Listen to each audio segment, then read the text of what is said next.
Hi friends, welcome to invest with Srinivas.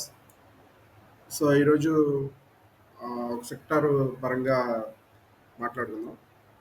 So actually ఏదన్నా ఒక సెక్టార్లో మంచి భూమి ఉండబోతుందంటే నెక్స్ట్ 2 క్వార్టర్స్ ఖచ్చితంగా మీకు చెప్తాను కదా నేను. సో అలాగే ఇవాళ కూడా యాక్చువల్లీ ఈ వీడియో సండేనే చేయాల్సింది. సో సండే నేను లేను హోమ్ టౌన్లో. సో వేరే బెంగళూరు, కేరళ వెళ్ళాల్సి వచ్చింది కొన్ని ఆ, పనుల మీద. సో అందువల్ల చేయలేకపోయా. But no problem. అయినా కూడా ప్రైజ్లు అనేవి మనకు అందుబాటులోనే ఉన్నాయి. ఒక 2 బ్యాంకులు తప్పితే మిగతా బ్యాంక్స్ కూడా అందుబాటులో ఉన్నాయి. సో ఆ సెక్టర్ వచ్చేసి పిఎస్యు బ్యాంక్స్ లైక్ మీకు చూపిస్తాను అది.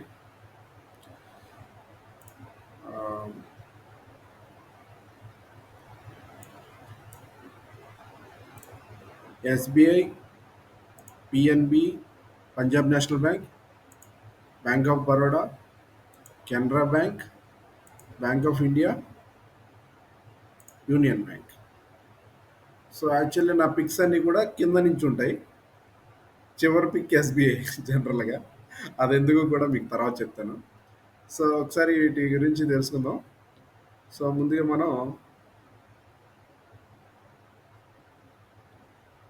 యూనియన్ బ్యాంక్ దగ్గరికి వెళ్దాం. సో దీని మార్కెట్ క్యాప్ వచ్చేసి 94,725 crore. 100 crore టచ్ అయిపోతుంది కన్ఫామ్గా ఫ్యూచర్లో ఇప్పుడు. సో కరెంట్ వాల్యూ వచ్చేసి 124.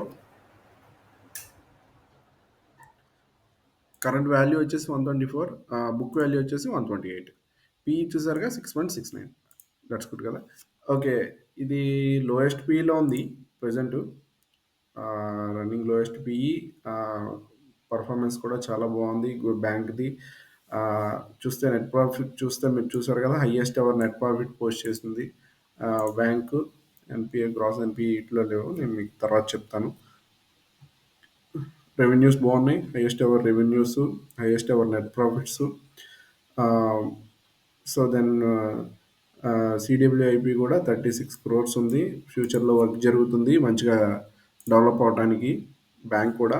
సో ఇన్ఫ్లోస్ అవుట్ఫ్లోస్ చూస్తే మనకి ఎఫ్ఐస్ చూసారు కదా, పెంచుకుంటున్నారు స్టేక్ అనేది. వీళ్ళ దగ్గర తీసుకున్నారు అనమాట. జనరల్గా ఇక్కడ నుంచి తీసుకున్నారు. మ్యూచువల్ ఫండ్స్ వాళ్ళు ఇచ్చారు. యాక్చువల్లీ మ్యూచువల్ ఫండ్స్ దగ్గర నుంచే ఎఫ్ఐస్ తీసుకున్నారు లాస్ట్ క్వార్టర్లో.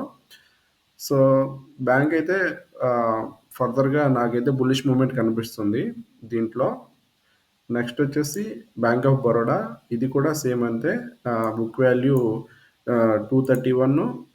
సో కరెంట్ ప్రైస్ వచ్చేసి 240తో ఉంది. ఇది 123,906 crores ఇది బ్యాంకు.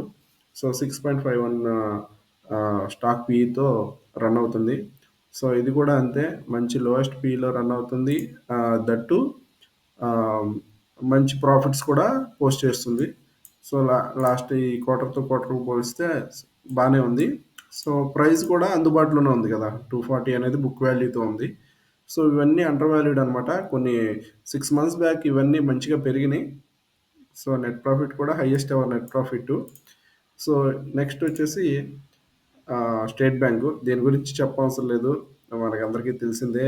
ఇది నిఫ్టీ 50 అలాగూ నిఫ్టీ 50, హెచ్డిఎఫ్సి, స్టేట్ బ్యాంక్ ఇవన్నీ కూడా ఒక పద్ధతిగా వెళ్తూ ఉంటాయి అన్నమాట. ఇవన్నీ కొంతమంది అందరూ నిఫ్టీ 50 మీద, కొంతమంది బ్యాంక్ నిఫ్టీ మీద ఈ కొన్ని స్టాక్స్ ఉంటాయి అలా హై క్వాలిటీ స్టాక్స్. వాటిలో ఇదొకటి. వీటిలో ఎక్కువ ఎస్ఐపిలు రన్ అవుతూ ఉంటాయి.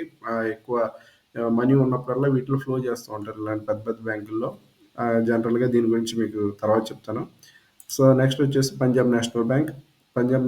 వచ్చేసి బుక్ వాల్యూ 100, ఇప్పుడు 108 ఉంది. సో ఇది కూడా మంచిగా పెరిగే అవకాశం ఉంది పంజాబ్ నేషనల్ బ్యాంక్. నెక్స్ట్ వచ్చేసి Canara bank. Book value 102, current price 106, 95,000 market gap. PE వచ్చేసి 6.31. Bank of Baroda, bank of India. So book value వచ్చేసి 155. ఇప్పుడు 112 దగ్గర రన్ అవుతుంది. సో ఇది బుక్ వాల్యూ ఇంకా టచ్ చేయలేదు. సో మొన్న దీని గురించి నేను డిసెంబర్‌లో ఒక వీడియో చేశాను యాక్చువల్లీ. ఇది ఎలాగంటే ఈ బ్యాంక్ మీదే చేశాను.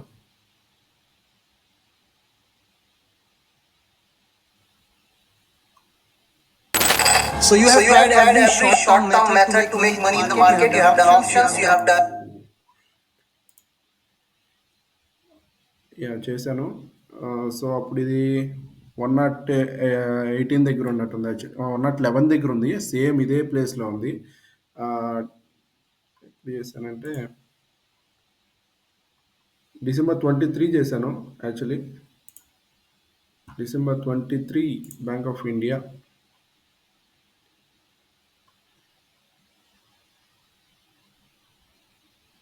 ఎగ్జాక్ట్లీ ఇక్కడ చేశాను.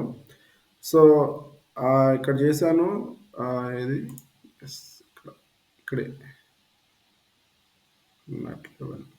ఎస్ ఇక్కడ చేశాను వీడియో. సో ఇక్కడ నుంచి ఎగ్జాక్ట్గా ఆ రోజు ఎలా చేశాను,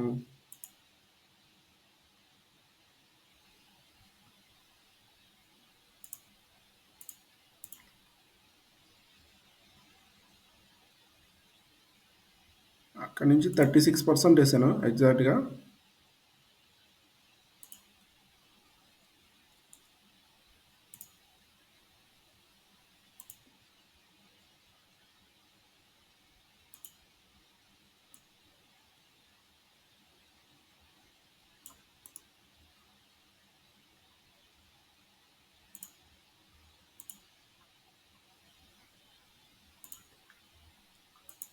ఎందుకు ఇదంతా చెప్తున్నానంటే ఆ రోజు నేను ప్రాఫిట్ బుక్ చేశాను. నా ఫస్ట్ వీడియో యాక్చువల్లీ ఇది.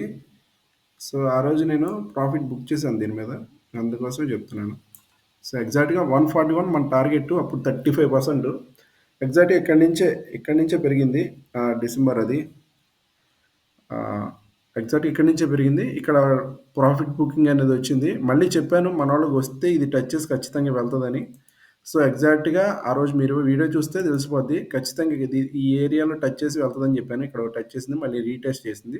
ఇక్కడ టచ్ చేసి మళ్ళీ పైకి వెళ్తుంది. సో అది ఎంతవరకు వెళ్తుంది అనేది క్లియర్గా మీకు చెప్తాను. సో ఇక్కడైతే 155 బుక్ వాల్యూ, 112 దీని ఇదనమాట. పి వచ్చేసి 7.43. సో నెక్స్ట్ వచ్చేసి ఇవి నెట్ ప్రాఫిట్ హైయెస్ట్ ఎవరు ఉంది,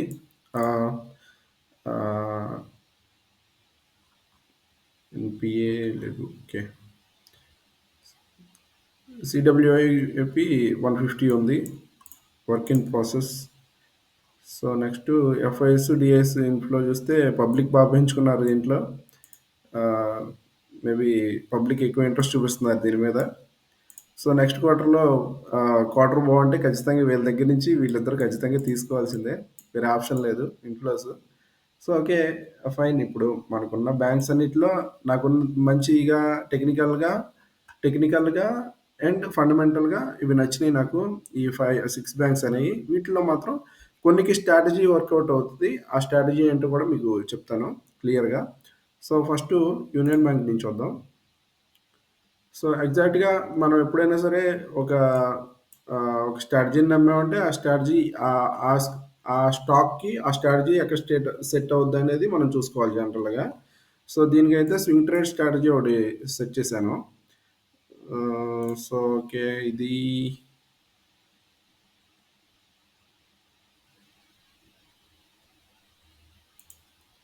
ఎస్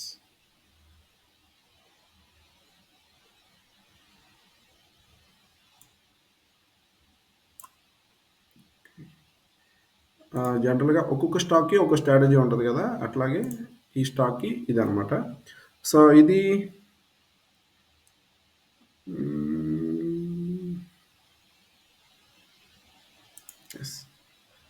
ఇక్కడ నుంచి ఇది ఒకటి, దెన్ ఇక్కడ టచ్ చేసింది కదా 2, మళ్ళీ ఇక్కడ టచ్ చేసింది ఇది,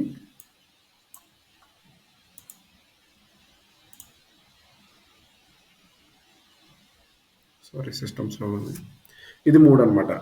సో ఇది ఇది దీని స్ట్రాటజీ. స్వింగ్ ట్రేడ్ స్ట్రాటజీ ఇది. సో ఇక్కడ నుంచి ఎగ్జాక్ట్‌గా మీకు 30.99% అంటే 31% అయితే రిటర్న్ ఉంది. యాక్చువల్లీ ఈ వీడియో నేను సండేనే చేసుంటే ఇక్కడ ఉండేది యాక్చువల్లీ. 120 ఉంది సండే. సండే నుంచి అయితే ఖచ్చితంగా ఆ రోజుకి 34%, 35% ఉంది. సో ఇది ఈ షార్ట్ టర్మ్ అంటే ఏదైతే మనకి ఏదైతే మన జనరల్‌గా నాకు తెలిసిన వాళ్ళంతా కూడా ఎక్కువ షార్ట్ టర్మ్ రిటర్న్స్ ఎక్కువ ఇది చేస్తారు. లాంగ్ టర్మ్ చాలా తక్కువ. లాంగ్ టర్మ్ మీన్స్ ఇన్వెస్ట్‌మెంట్స్ చాలా తక్కువ. స్వింగ్ ట్రేడ్స్ ఎక్కువనమాట. మనకు కావాల్సిందేంటి?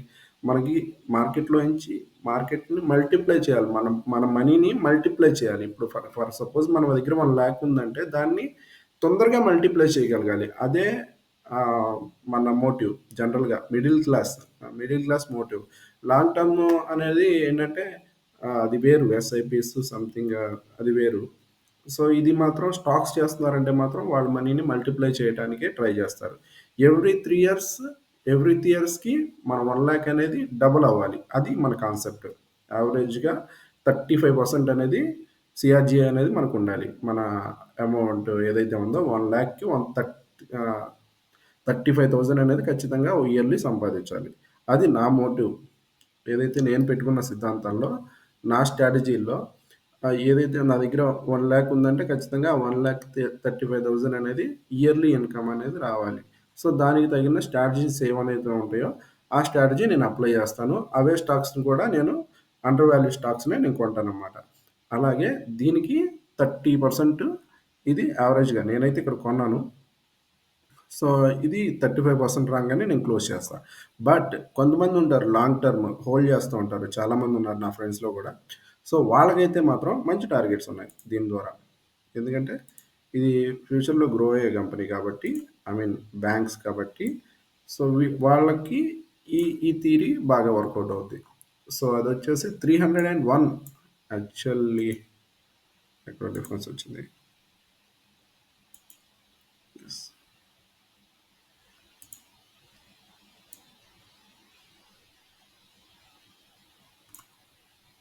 యెస్ అదే.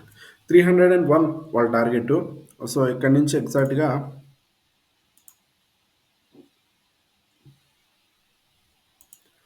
140% రిటర్న్ ఉంది వాళ్ళకి. సో 1 ఇయర్ ఆర్ 2-5 ఇయర్స్ పట్టొచ్చు. ఈ 2-3 ఇయర్స్ ఈ మధ్యలోనే వచ్చే అవకాశం ఉంది. 140% అనేది యావరేజ్‌గా 35% వేసుకుంటే వీళ్ళకి ఇయర్లీ. సో ఇది లాంగ్ టర్మ్‌కి అనమాట. సో ఇదొచ్చేసి నెక్స్ట్ వచ్చేసి ఫస్ట్ మనం అనుకుందేంటి? అక్కడికొస్తాను. ఫస్ట్ వచ్చేసి స్వింగ్ ట్రేడ్. ఇది మన జనరల్‌గా రెగ్యులర్‌గా చేసే స్వింగ్ ట్రేడ్ ఇది. ఇది 162 మన టార్గెట్. 162 రాంగానే మనం ఎగ్జిట్ అయిపోతాం అనమాట. లాంగ్ టర్మ్‌కి అయితే 301 301 లాంగ్ టర్మ్ టార్గెట్. ఓకే. ఇది క్లియర్ కదా? యూనియన్ బ్యాంక్ క్లియర్ కదా? Next bank of India. ఇది నా ఫస్ట్ వీడియో అనమాట. ఎగ్జాక్ట్‌గా ఇది మన టెక్నికల్ లెవెల్స్ దగ్గర ఆగింది. ఇది మన టెక్నికల్ లెవెల్స్ దగ్గర ఆగింది. బట్ దీని టార్గెట్ వచ్చేసి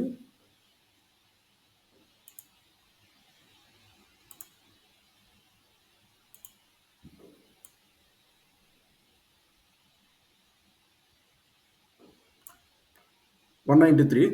దీని టార్గెట్ 73% అప్సైడ్ మూవ్ ఉంది బ్యాంక్ ఆఫ్ ఇండియాకి. ఇది quarterly depends on quarterly results. Results ఎంత బాగుంటే ప్రైస్ అంత స్పీడ్‌గా వెళ్తది.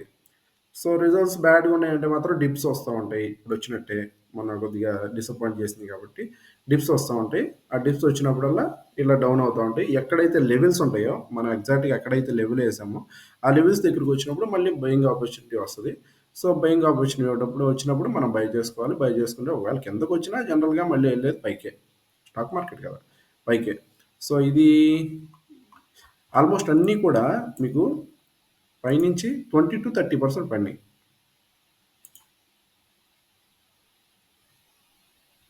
ఆల్మోస్ట్ 30% పడింది. Bank of bank of India అయినా యూనియన్ బ్యాంక్ అయినా. యూనియన్ బ్యాంక్ అయితే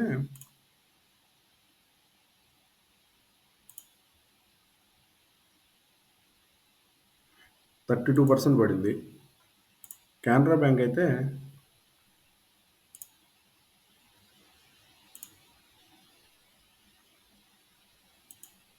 25% పడింది. బ్యాంక్ ఆఫ్ బరోడా అయితే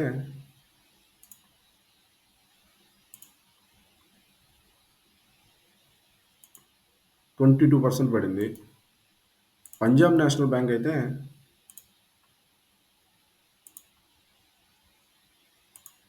25% పడింది. ఎస్బీఐ అంటారా?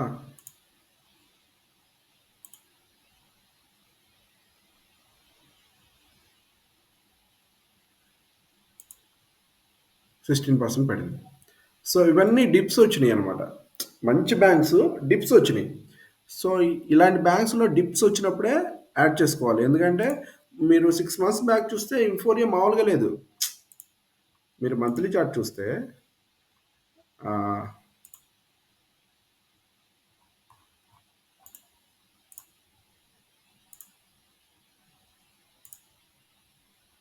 ఈ మంత్లీ చార్ట్ చూస్తే మీకు ఇవి డిలీట్ చేస్తాను. Sorry for that.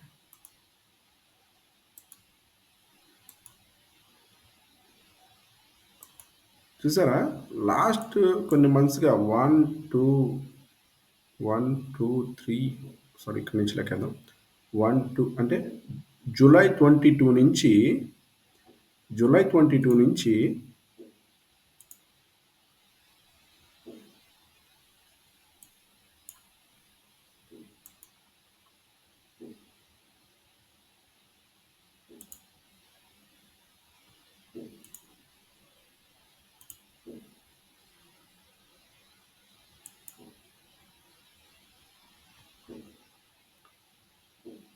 1 year 2020 July నుంచి 24 మే వరకు ఎంత పెరిగిందో చూసారా? ఇది ఆల్మోస్ట్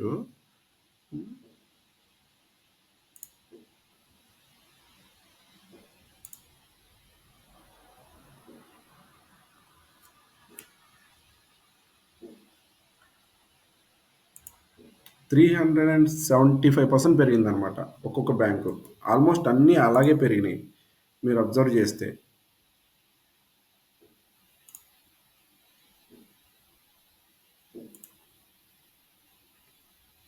ఇది ఆల్మోస్ట్ 256% పెరిగింది బ్యాంక్ ఆఫ్ ఇండియా. సో ఇవన్నీ కూడా మంత్లీలో బాగా పెరిగినాయి. సో ఇంత పెరిగినప్పుడు ఖచ్చితంగా ఒక డిప్ అనేది రావాలి జనరల్గా. సో ఆ డిప్ వచ్చినప్పుడు మళ్ళీ బులిష్ మూమెంట్ అందుకుంటాయి కదా. ఈ సేమ్ ప్యాటర్న్స్ ఇవైతే ఉన్నాయో ఆ ప్యాటర్న్స్ సపోర్ట్ తీసుకుని మళ్ళీ ఖచ్చితంగా పెరిగే అవకాశం ఉంది. ఆ పెరిగేటప్పుడే మనం ఐడెంటిఫై చేయాలి. మన బిజీ లైఫ్లో ఏంటంటే జనరల్గా ఇవన్నీ అబ్జర్వ్ చేయం. సో మనం వేరే వేరే ఇప్పుడు ఎలా ఉంటుందంటే ఇన్ఫోరియా ఎలా ఉంటుందంటే ఇప్పుడు జనరల్గా ఇప్పుడు వేటి మీద ఉంది. ఇప్పుడు ప్రైవేట్ బ్యాంక్స్ అనో లేదా సమ్ కెమికల్ స్టాక్స్ అనో లేదా పెట్రోల్ స్టాక్స్ అనో ఏదో ఇన్ఫోరియా ఉన్నప్పుడే మనం వాటి మీదకి వెళ్ళకూడదు. ఏవైతే సైలెంట్గా పడిపోతూ పడిపోతూ పడిపోతూ కరెక్ట్గా లెవెల్స్ వచ్చి దగ్గరికి వచ్చినప్పుడు కరెక్ట్గా ఎగ్జాక్ట్గా ఆగుతాయి చూసారా? ఆ టైంలోనే మనం ఆ లెవెల్స్లో బై చేసామనుకోండి కరెక్ట్‌గా ఎంఫోరియా వస్తది. నిదానంగా మనం బై చేసిన తర్వాత వాటి మీద కొన్ని న్యూస్‌లొస్తాయి. సో, ఆ న్యూస్‌లొచ్చినప్పుడు ఏం జరుగుద్దో తెలుసా? సో, కొంతమంది రీటైలర్స్ ఉంటారు. న్యూస్‌ని బట్టి కూడా చేసే రీటైలర్స్ గాని, కొన్ని ఇన్‌స్టిట్యూట్స్ కూడా ఉంటాయి. వాటిలో పార్టిసిపేట్ చేస్తాయి. ఆళ్ళొచ్చినప్పుడు ఏంటంటే సడెన్‌గా జంప్ ఉంటది. ఇక్కడి నుంచి సడెన్‌గా జంప్ ఉంటది. ఆ జంప్ వచ్చినప్పుడు మన టార్గెట్ వచ్చిందంటే మనం వెంటనే ఎగ్జిట్ అయిపోతాం. లేదా ఆ మంత్‌లోనే ఒక 20, 30% అనేది ఆ ఒక్క మంత్‌లోనే వచ్చిందంటే ఎగ్జిట్ అవుతా. అంటే నా పరంగా చెప్తున్నా ఎగ్జిట్ అవుతాం. ఒకవేళ అది ఖచ్చితంగా ఆ జంప్ అనేది ఖచ్చితంగా బులిష్ మూవ్‌మెంట్స్ అనేవి వచ్చినప్పుడు మనం ఆటోమేటిక్‌గా సో, మనం ఎక్కడో డీప్‌లో కిందెక్కడో చీప్ ప్రైస్‌కి కొంటాం వీటిని. అప్పుడు మనకది చాలా హ్యాపీగా అనిపిస్తది. దట్టు మన టార్గెట్‌కి కూడా దగ్గరగా ఉంటాయి. ఎప్పుడన్నా ఒక్కసారిగా పైకి వచ్చినప్పుడు వెంటనే మనం టార్గెట్‌లో ఎగ్జిట్ అయిపోవచ్చనమాట. సో, ఎగ్జాక్ట్‌గా ఇలాగే జరుగుతుంది. ఇప్పుడు ఇవన్నీ కూడా సైలెంట్‌గా ఉన్నాయి స్టాక్స్. ఇప్పుడెవరు వీటిని ఐడెంటిఫై చేయలేదు. మీకు బ్యాంక్ ఆఫ్ ఇండియా గురించి, యూనియన్ బ్యాంక్ గురించి చెప్పాను ఇప్పుడే. సో, మన టార్గెట్స్ వచ్చేసి బ్యాంక్ ఆఫ్ ఇండియా వచ్చేసి నేను ఎక్కడికో వెళ్ళిపోయినట్టున్నా టాపిక్ మార్చేసి. సో, ఇది బ్యాంక్ ఆఫ్ ఇండియా టార్గెట్ వచ్చేసి 193. Next Canara bank. So, Canara bank target వచ్చేసి సో, ఇది కూడా మంచి టార్గెట్ ఉంది.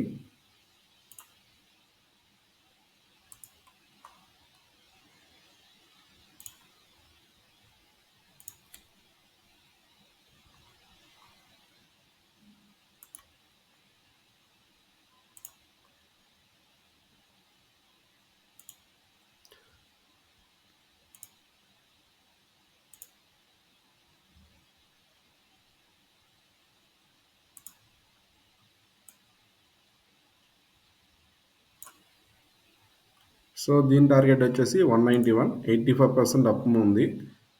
షార్ట్ టర్మ్‌లో ఉన్నాయి కాబట్టి షార్ట్ టర్మ్‌లో నేనైతే ఇది ప్రిఫర్ చేస్తాను. యూనియన్ బ్యాంక్ కొనుక్కోండి. లాంగ్ టర్మ్ అయితే ఇవన్నీ 85% ఇస్తాయి ఆల్మోస్ట్. Canara bank 191 target. అది 1-3 ఇయర్స్ పడుతుంది. సో నెక్స్ట్ వచ్చేసి బ్యాంక్ ఆఫ్ బరోడా. సో ఇది కూడా ఆల్రెడీ బ్రేక్అవుట్ అయిన స్టాకే. సో మళ్ళీ రీటెస్ట్ చేసింది ఇక్కడ.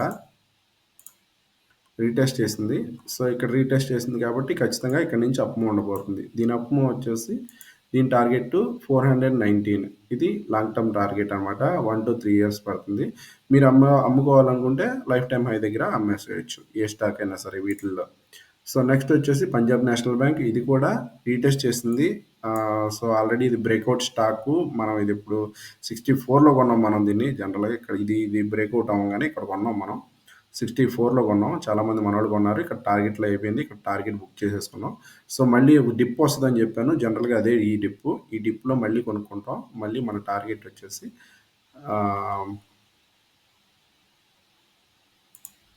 187. ఇది 75% అప్ ఉంది. సో నెక్స్ట్ వచ్చేసి స్టేట్ బ్యాంక్ ఆఫ్ ఇండియా. దీనికంటూ నాకు టార్గెట్లు ఏం లేవు. ఫస్ట్ నుంచి కూడా దీనికి టార్గెట్ ఏమి ఉండదు. ఎందుకంటే ఎక్కడా కూడా మీకు టెక్నికల్ ప్యాటర్న్ ఎక్కడ కనపడదు దీంట్లో అంతా కూడా ఇది ఒక్కసారి బ్రేక్అవుట్ అయిందంటే, సో ఈ ఏదైతే ఈ జోన్ ఉందో ఇది బ్రేక్అవుట్ అవ్వగానే ఇంకా కంటిన్యూగా ర్యాలీ వెళ్తూనే ఉంది. సో ఈ ర్యాలీలో పార్టిసిపేట్ చేసిన వాళ్ళకి జనరల్గా ఇది సపరేట్గా దీనికంటూ ప్యాటర్న్ ఏం లేదు. సో అందుకనే దీన్ని ఒకదాన్ని అవాయిడ్ చేయండి. చేయాలనుకుంటే దీనిలో ఎస్ఐపి చేసుకోవచ్చు. ఇది కంటిన్యూగా పెరిగేది స్టాకే కాబట్టి వీటన్నిటికీ స్ట్రాటజీస్ ఉన్నాయి. సో మనం ఆ స్ట్రాటజీస్ బట్టే పోదాం. సో దీనికైతే 162 మన target, short term target. Long term వచ్చేసి యూనియన్ బ్యాంక్కి 85%, 301 టార్గెట్. సో నెక్స్ట్ వచ్చేసి bank of India short term target వచ్చేసి 158, లాంగ్ టర్మ్ టార్గెట్ వచ్చేసి 193, 73% అప్ ఉంది. నెక్స్ట్ కెనరా బ్యాంక్ వచ్చేసి 103 ఎంట్రీ. నెక్స్ట్ వచ్చేసి 191 టార్గెట్, 85% అప్ ఉంది. షార్ట్ టర్మ్ టార్గెట్ వచ్చేసి 128. సో నెక్స్ట్ వచ్చేసి బ్యాంక్ ఆఫ్ బరోడా వచ్చేసి కరెక్ట్గా మన టార్గెట్ రీచ్ అవ్వటానికి ఇది ఉంది. షార్ట్ టర్మ్ టార్గెట్ వచ్చేసి 300, లాంగ్ టర్మ్ వచ్చేసి 499. Okay. So next Punjab National Bank 187 long term target, 75%. So short term target వచ్చేసి life time high 143 rupees. So okay, ఇట్లా మీరు వీటిల్లో నేను తీసుకున్నాను. సో ఈ 4 తీసుకున్నాను. పంజాబ్ నేషనల్ బ్యాంక్ తీసుకోలేదు, మనీ లేవు కాబట్టి. సో మనీ ఉంటే ఖచ్చితంగా అది కూడా తీసుకునేవాడిని. సో ఇక ఈ లోపల ఏమన్నా టార్గెట్ ఏమన్నా హిట్ అయితే, ఉన్న వాటిల్లో ఏదన్నా టార్గెట్ హిట్ అయితే వెంటనే అది క్లోజ్ చేసి ఆ మనీని తీసుకొచ్చి పంజాబ్ నేషనల్ బ్యాంక్లో పెడదామని ట్రై చేస్తాను. అంతా దేవుడి దయ. ఆయన సో ఆయన కరుణిస్తే కానీ మనం రూపాయి సంపాదించలేం కాబట్టి, అది అల్లా అయినా అవ్వచ్చు, యేసుప్రభు అయినా అవ్వచ్చు, మా కృష్ణుడైనా అవ్వచ్చు, ఎవరైనా అవ్వచ్చు. అందరూ ఒకే దేవుడు కాబట్టి ఖచ్చితంగా ఆయన అనుగ్రహాలు, వాళ్ళ అనుగ్రహాలు మన మీద ఉంటే ఖచ్చితంగా రూపాయి అనేది స్టాక్ మార్కెట్లో సంపాదిస్తామని నా ఇది. సో ఇవైతే మంచి ఆపర్చునిటీస్. పిఎస్యు బ్యాంక్స్ 30% డౌన్లో ఉన్నాయి. మళ్ళీ అప్ సైడ్ 30-40% అప్ మూవ్ ఉండబోతుంది. లాంగ్ టర్మ్ వ్యూ చూసినా మీరు 80% అప్ మూవ్ ఉండబోతుంది. ఓకేనా. ఇలాంటి ఏదన్నా ఒక సెక్టార్ పరంగా బులిష్ ఉండబోతుంది అంటే ఖచ్చితంగా మనం మీకు వీడియో చేస్తాను అన్నమాట. Thank you so much. Love you all.